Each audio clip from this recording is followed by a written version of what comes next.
십자가는 사랑을 말하고 있습니다. 누군가 이런 넌센스 퀴즈를 하나 만들었습니다.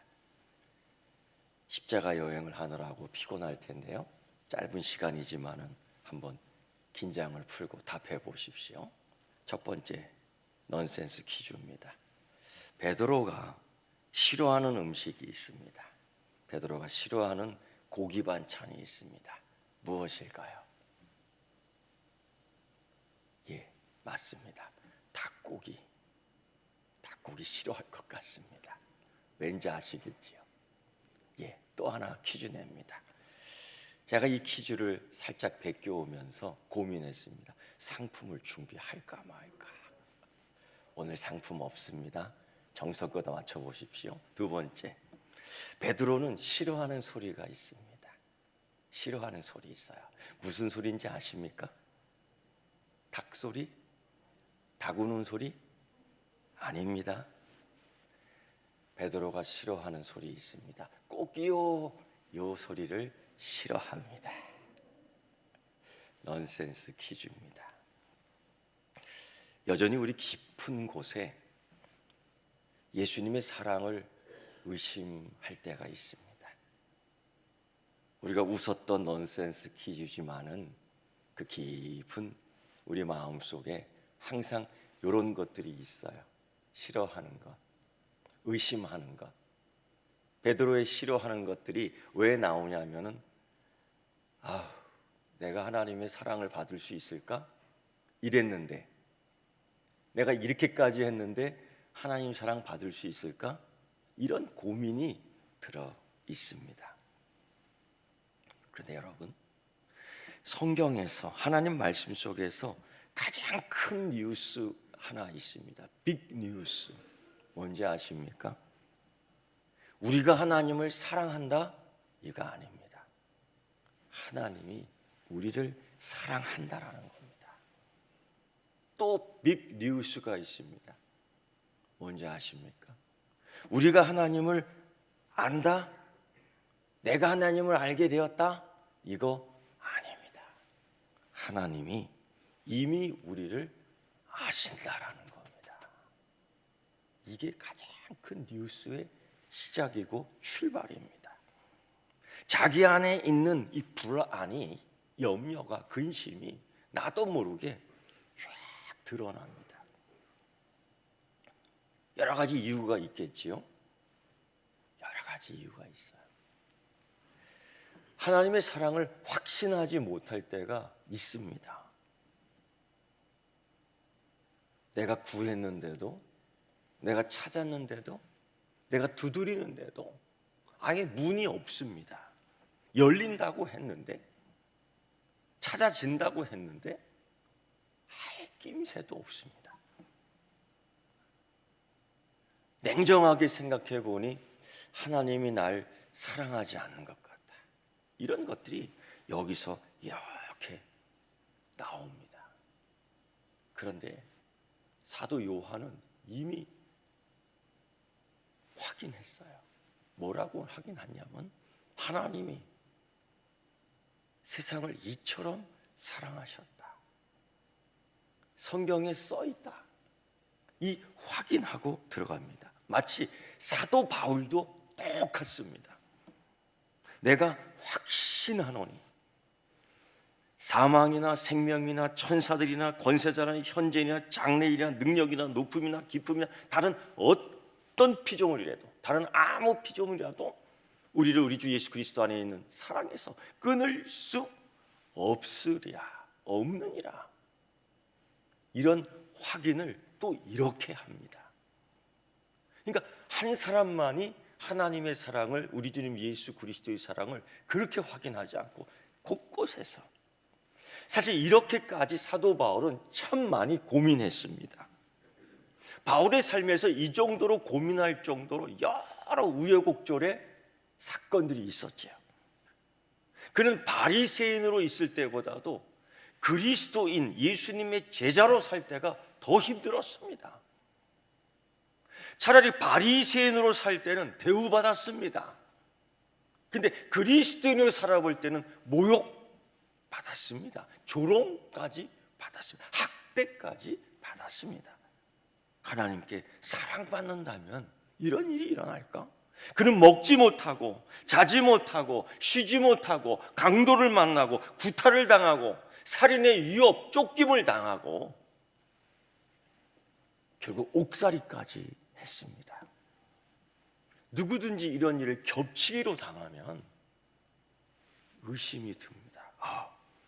내가 이거 하나님 사랑 받는 거 맞아? 하나님 살아계시는 거 맞아? 이 고민하면서 터득한 결론이 무엇이냐? 오늘 우리가 읽은 본문이에요. 그런 5가지로 결론을 냅니다. 첫째, 만일 하나님이 우리를 위하시면 누가 우리를 대적하리요? 하나님이 나를 위하시고 계시다.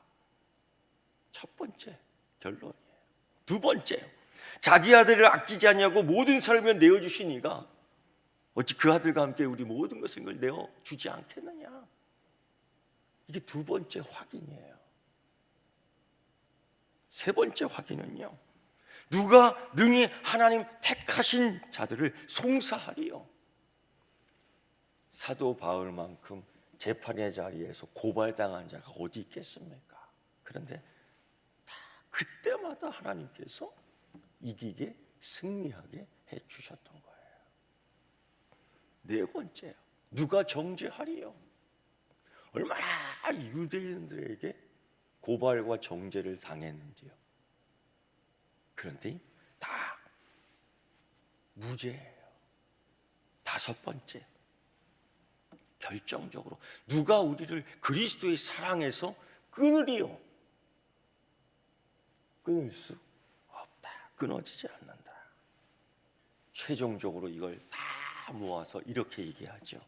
이 모든 일에 우리를 사랑하시는 이로 말미암아 우리가 넉넉히 이기느니라.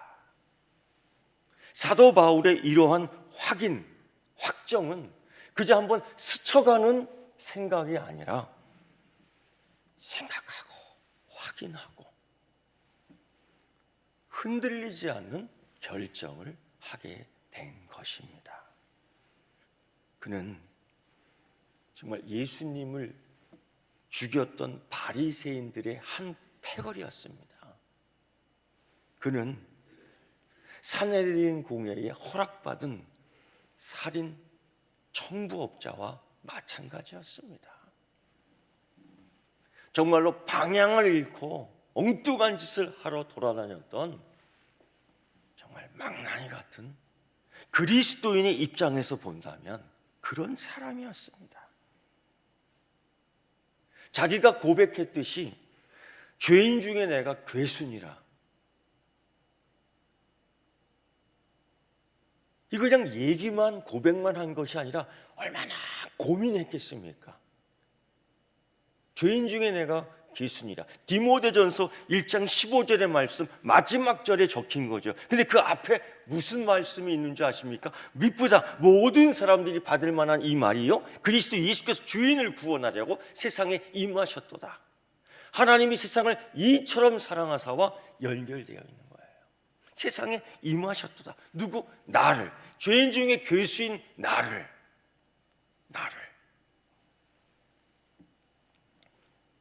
그가 그런 고민이 있었죠. 나 같은 자도 사랑받을 수 있을까? 나 같은 자도 예수님을 사랑해도 괜찮을까? 이런 고민. 바울의 서신서를 읽다 보면은 궁금한 게 하나 생깁니다. 뭐냐면은 예수님과의 6월절 만찬 사건이에요. 어떻게 사도 바울이 예수님과 동고동락하지도 않았는데 그 이야기를, 그 사건을, 그 6월절 마지막 그 만찬의 사건을 어떻게 그렇게 자세하게 알 수 있었을까? 심지어 기념하라, 기억하라는 말까지 고스란히 그걸 자기가 경험한 듯이 기록하고 있어요. 고린도전서 10장 11장 말씀을 보면 아주 생생하게 기록되어 있습니다. 도대체 누구에게 들었을까? 여러분, 누구에게 들었을 것 같아요? 당연히 제자들과의 만남에서요. 이때 베드로를 만납니다. 대표적으로 그런 얘기 하지 않았겠습니까? 내가 죄인 중에 괴수입니다. 다메섹 그 사건 이후 제자를 만나게 돼요. 내가 죄인 중에 괴수입니다. 내가 하나님께 사랑받을 수 있을까요? 하나님 날 사랑할 수, 나 같은 자도 사랑받을 수 있을까요? 그때 베드로가 무슨 얘기 해주겠어요? 예수님의 사랑. 예수님의 사랑. 예수님의 사랑을 이야기하기에 가장 좋은 사건이 뭘까요? 6월절 만찬의 이야기입니다. 그날 밤, 그 마지막 날, 주님이 우리에게 해주셨던 그 사건, 그 이야기. 좋은 음식에 좋은 친구들이 다 모였습니다. 아무런 방해 없이 예수님하고 이제 6월절 식사를 하고 있었습니다. 기념하고 기뻐하고 하나님이 우리를 구원해 주셨어. 이러한 얘기를 나누면서 잘 먹고 있는데 갑자기 예수님이 한 말씀 하셨지요. 청천벽력 같은 소리였습니다. 오늘 밤 너희가 다 나를 버리리라. 아니,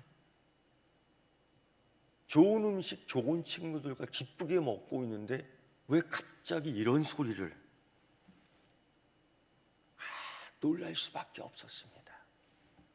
베드로는 그때 큰 소리로 분위기를 반전시키기 위해서 이렇게 얘기합니다. 다 줄을 벌릴지라도 나는 언제든지 버리지 않겠습니다. 호언장담을 합니다. 제자들도 따라서 동의합니다. 나도요, 나도요, 나도요. 예수님 배반하지 않고 어디든 따라가겠습니다. 그런데 그들의 호언장담은 다 틀렸습니다. 채 새벽이 되기 전에 예수님으로부터 다 도망쳤습니다. 이게 사실이에요. 요한도, 안드레도, 도마도 바람처럼 사라졌습니다. 영화 제목이 아닙니다. 정말 바람처럼 사라졌습니다. 로마 병정이 닥치자마자 그저 꽁무니 내빼듯 나 살려라 하면서 다 도망갔습니다. 반항 한번 하지 못했습니다. 베드로가 칼 한 번 꺼냈지요. 다른 제자들 반항 한번 하지 않았습니다. 상황이 불리하게 돌아가자마자 도망간 거죠. 내뺀 거죠. 여러분, 제자들에게 있어서 이런 모습이 있었다. 베드로에게 이런 일이 있었다. 놀랍다고 생각되지 않습니까? 어떻게 이럴 수가 있을까? 놀라지 않을 수가 없지요. 그런데 더 기가 막힌 일이 하나 더 있습니다. 더 놀랄 만한 일이 또 하나 있습니다. 그게 뭐냐면요, 예수님께서 죽음에서 다시 살아나신 뒤에 제자들 만나고서 그날 밤 그 사건 한 번도 묻지 않았습니다. 너 왜 나를 배반했니? 이런 말씀 한 번도 안 했습니다. 제자들에게 스스로의 배신 행위를 깨닫도록 하기 위해서 자극 한 번 주지 않았습니다. 마가의 다락방에서 그들이 이렇게 숨어 있을 때에, 두려워 떨고 있을 때에 예수님께서 찾아가 주셔서 정신 차리라고 말씀하지 않았습니다. 이렇게 말씀하셨지요. 너희에게 평강이 있을지어다. 너희에게 평강이 있을지어다. 여러분에게도 이런 사랑과 평강이 충만하기를 축원합니다.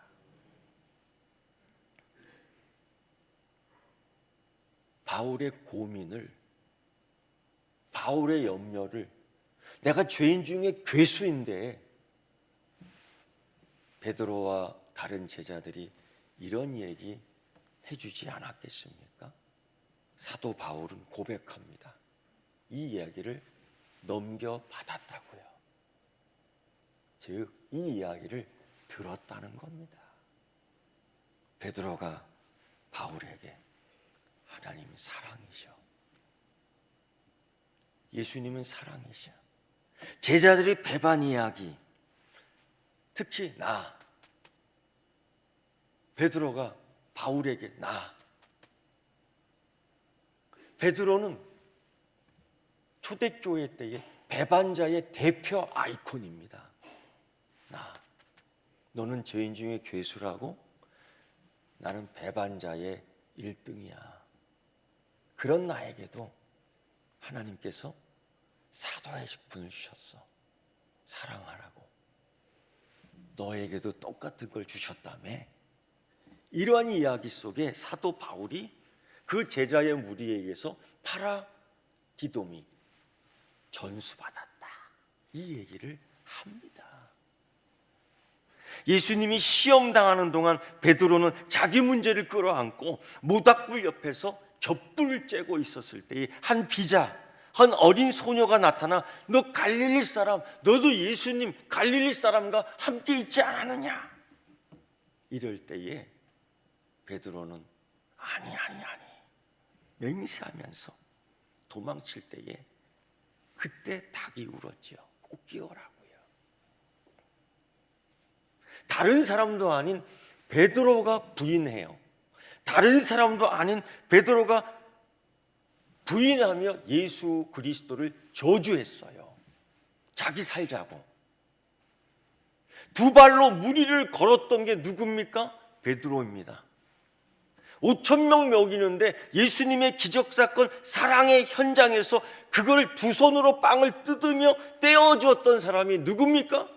베드로. 변화산에서 예수님 곁에 모세와 엘리야가 대화 나누는 걸 똑똑히 목격하고 들었던 자가 누굽니까? 베드로. 스스로 입술을 열어 충성을 다짐한 자가 누굽니까? 베드로.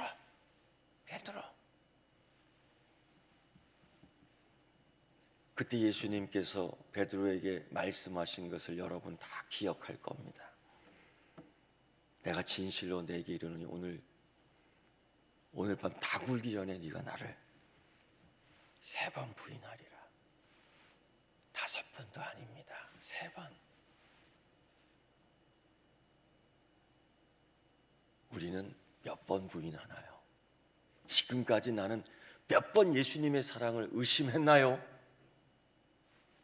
베드로는 3번입니다. 나는 300번이 넘는 것 같습니다. 베드로가 이것마저도 부인하며 펄쩍펄쩍 뛰지요. 내가 죽을지언정 주를 부인하지 않겠습니다. 결과는 예수님 말씀처럼 됐지 베드로의 호언장담처럼 되지 않았습니다. 그리고 예수님 저주하고 도망갈 때에 꼭이요 닭 우는 소리를 듣고 귀를 움켜잡지요. 이때 베드로가 무슨 생각을 했을까요? 베드로가 통곡을 했습니다. 통곡. 왜? 이제 나는 끝났다. 나 같은 걸 누가 사랑하겠습니까? 사도 바울도 다메섹 도상에서 딱 넘어지고 부활하신 예수 그리스도의 음성을 들었을 때 나는 죽었구나.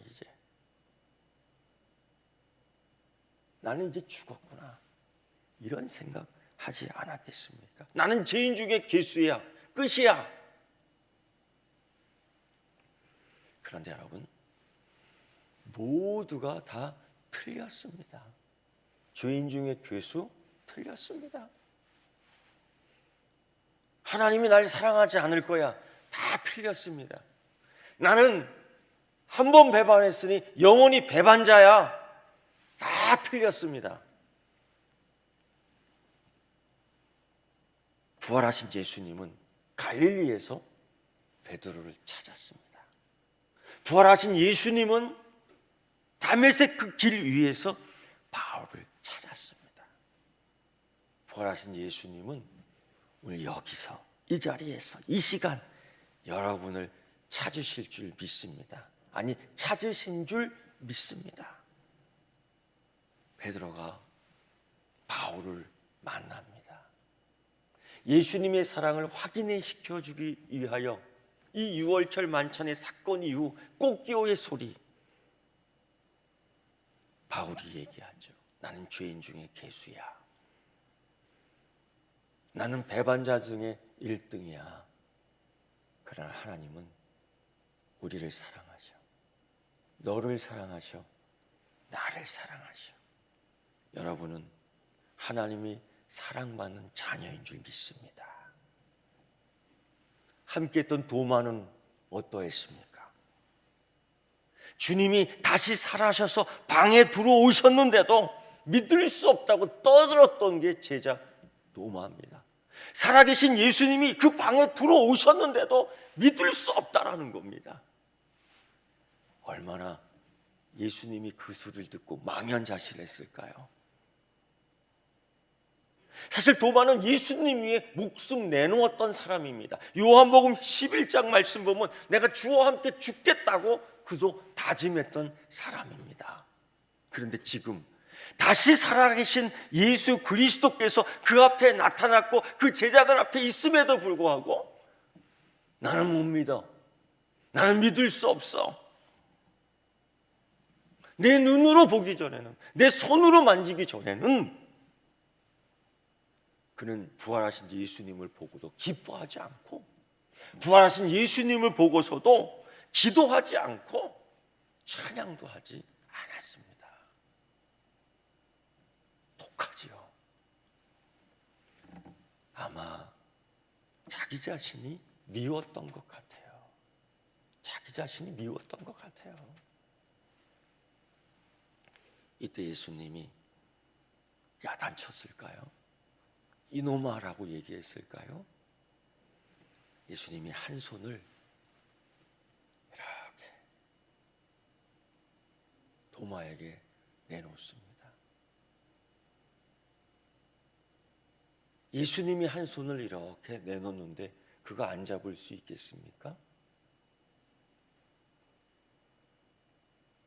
그리고 예수님이 또 다른 한 손을 내놓습니다. 이게 뭐예요? 이것도 만져봐. 그리고서 두 손을 뜩 잡는데 뭐라고 얘기하겠어요? 아마 바울이 얘기한 것처럼 내가 죄인입니다. 내가 의심했습니다. 아마 베드로가 얘기한 것처럼 나도 배반자입니다. 나도 의심했습니다. 예수님 도마를 얼마나 사랑했는지 그 손을 도마야 나를 한번 껴안아 보렴. 배반자가 어떻게 껴안아요? 의심 많은 자가 어떻게 껴안을 수 있어요? 예수님이 그 두 손을 가지고 자기 허리에 딱 감는 거예요. 그때 확인이 됐죠. 구멍 뚫린 옆구리, 찢어진 옆구리, 상처 입은 옆구리. 예수님 맞군요. 예수님 맞아. 예수님 살아계신 거 맞군요. 그때 예수님이 말씀하시죠. 내 손가락을 이미 내밀어 내 손을 보고 내 손을 내밀어 내 옆구리에 넣어봐라. 그리고 믿음 없는 자가 되지 말고 믿는 자가 되라. 내가 널 사랑한다. 그리고 믿음 없는 자가 되지 말고 믿는 자가 되라. 예수님이 이렇게 축복해 주셨어요. 그랬더니만 도마가 나는 못 믿어. 나는 믿을 수 없어. 내 손으로 내 눈으로 확인 전까지는 이랬던 도마가 이렇게 얘기해요. 나의 주시며 나의 하나님이십니다. 그 사랑 확인한 거죠. 나의 주시며 나의 사랑이십니다. 여러분, 예수님께서 배신하는 자를 찾아오셔서 여전히 사랑해 주셨습니다. 여러분, 의심하는 자를 찾아오셔서 예수님 여전히 사랑해 주셨습니다. 여러분, 살인하는 자를 찾아오셔서 여전히 사랑해 주셨습니다. 성경이 전하는 가장 큰 뉴스 또 하나 있습니다. 뭔지 아십니까? 우리가 하나님을 사랑한다는 게 아니라 주님이 우리를 사랑하신다는 겁니다. 주님의 사랑을 잃어버릴 줄 모른다는 공포감, 다구는 소리를 피해 자꾸 도망갈 필요 없습니다. 죄인 중에 괴수가 아닙니다. 배반자 중에 1등이 아닙니다. 여러분, 다 같이 고백할까요? 이렇게 따라해 봅시다. 나는 하나님에게 사랑받는 자녀입니다. 나는 하나님의 자녀입니다. 예, 우리 주여 삼창하며 기도하도록 하겠습니다. 주여, 주여, 주여, 날